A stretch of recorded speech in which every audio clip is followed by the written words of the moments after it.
विधि विज्ञान में पठा दिल गए अपने के अई के कृत्य के तब विधि विज्ञान में से अपने के 15-20 दिन में अपने ओकर रिपोर्ट आल। अच्छा तो ओकर रिपोर्ट अला के बाद में अपने के कृत्य साबित भ गेला के बाद में पुलिस प्रशासन सब के कुछ दिन के छानबीन और पुख्ता प्रमाण के लेल से एकर अपने के खोज तलाश ऑफिस में हमरा एक दिन एलखिन छानबीन करके लेल।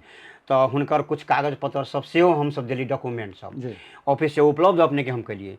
लेकिन ऑफिस से उपलब्ध केला के बाद में एक तिनका दिन के लागि कुछ गोपे रही थी अझै मलाई जबसम्म चाहिँ यसको बारेमा पूर्ण ओ पुख्ता हुँदैन तबसम्म कारबाही गर्दैन।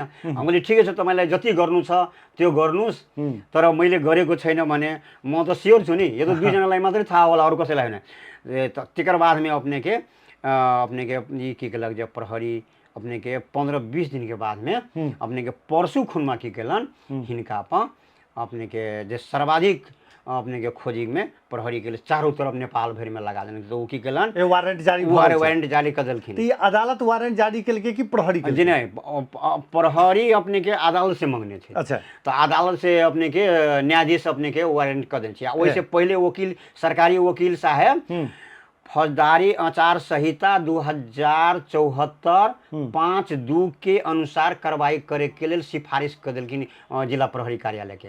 तो वही में स्पष्ट रूप से अपने के व्याख्या है 5(2) के अनुसार कि 7 वर्षसम्म कार्रवाई होने, जेल में जाने। 7 वर्ष तक लगे अपने के फौजदारी कृत्य में अपने के 7 वर्ष तक लगे जे सरकारी वकील जे अपने के वो अपने के लिख के जो पठेने तई में अपने के 7 वर्ष तक अपने के हुनका अपने के जाए के जो ऑलरेडी प्रमाणित भगे चल, किंतु परंतु अब बहस के सवाले नहीं थी अपने के।